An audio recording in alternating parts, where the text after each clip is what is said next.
মদিনার বুক ছিঁড়ে ধেয়ে এলো এক বুক ফাটা আত্মচিৎকার। নিস্তব্ধ রাতের অন্ধকার কাঁপিয়ে এক নারী চিৎকার করে উঠলেন, বাঁচাও, কেউ আমাকে বাঁচাও। কিন্তু চারপাশ জনমানবহীন।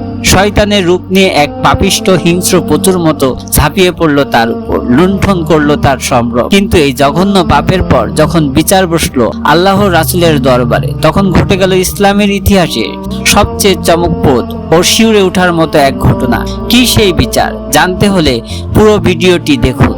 সময়টা প্রিয় নবী হযরত মুহাম্মদ সাল্লাল্লাহু আলাইহি ওয়াসাল্লামের যুগ। তখনও মদিনার আকাশে ভোরের আলো ফোটেনি।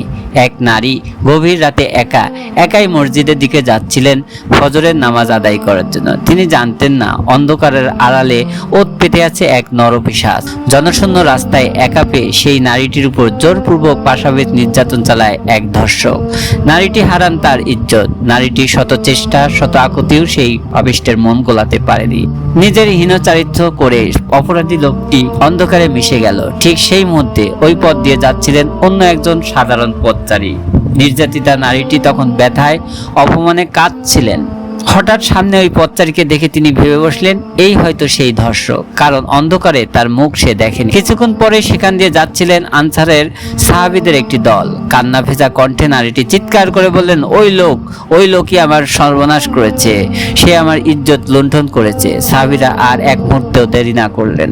ঝড়ের গতি তাকে গ্রেপ্তার করে ফেলেন এবং রাসূল সাল্লাল্লাহু আলাইহি ওয়াসাল্লামের দরবারে নিয়ে আসলেন। রাসূল সাল্লাল্লাহু আলাইহি ওয়াসাল্লামের দরবারে তখন পিনপতন নীরবতা। একদিকে কান্নায় ভেজা পড়া সে এক মাজলুম নারী, অন্যদিকে ভয়ে কাঁপতে থাকে একজন নিরপরাধ অভিযুক্ত মানুষ। নারীটি আঙ্গুল উঁচিয়ে বললেন, হে আল্লাহর রাসূল, আমি এর সর্বোচ্চ শাস্তি চাই। অপরদিকে সেই নিরপরাধ লোকটির চোখ দিয়ে পানি পড়ছিল। সে কাঁপানো কণ্ঠে বলল, আল্লাহর কসম ইয়া রাসূলুল্লাহ, আমি এই জঘন্য কাজ করি নাই, আমি শুধু তার চিৎকার শুনে সাহায্য করতে এসেছিলাম। পরিস্থিতি তখন চরম উত্তপ্ত। সবাই অপেক্ষা করছে রাসূলের একটি আদেশ।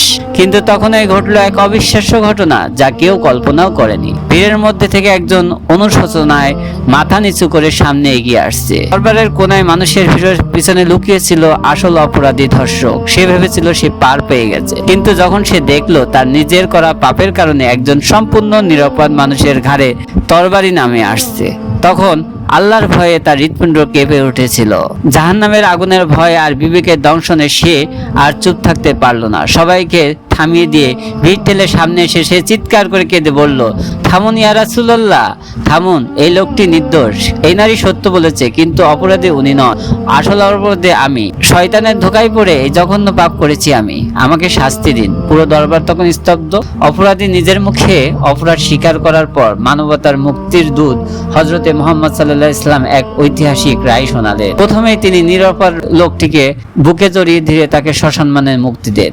তারপর তিনি পরম মমতায় সেই নির্যাতিতা নারীকে বললেন, প্রিয় বোন, তোমার কোনো দোষ নেই, আল্লাহ তোমাকে ক্ষমা করেছেন। ইসলাম বিশ্বকে দেখালো ধর্ষণের শিকার নারী অপরাধী নয়, সে মাজলুম এবং সমাজ তাকে সম্মানের চোখে দেখবে। শেষে তিনি সেই পাপিষ্ঠ ধর্ষক, যে কিনা বিবাহিত ছিল এবং সমাজে পবিত্র রাখতে এবং এই অপরাধ বারবার পুনরাবৃত্তি রুখতে রাসূল সাল্লাল্লাহু আলাইহি ওয়াসাল্লাম এক কঠিন সিদ্ধান্ত নেন। তাকে পাথর নিক্ষেপ করে মৃত্যুদণ্ডের আদেশ দেন। বন্ধুরা, এটাই হলো ইসলামের আসল সৌন্দর্য, যেখানে অপরাধী যত প্রভাবশালী হোক না কেন তার রেহাই নেই। আজ আমাদের সমাজে যদি ধর্ষক এভাবে দ্রুত দৃষ্টান্তমূলক শাস্তি দেওয়া হতো, তবে হয়তো কোনো বোনকে আর এভাবে ইজ্জত হারাতে হতো না। ইসলামের এই গৌরবময় ইতিহাসটি সবার সাথে শেয়ার করে ভিডিওটি এখনোই শেয়ার দিন। হৃদয়স্পর্শ সত্য ঘটনা আরো দেখতে আমাদের চ্যানেলটি সাবস্ক্রাইব করে রাখুন। দেখা হবে পরবর্তী ভিডিওতে। আল্লাহ হাফিজ।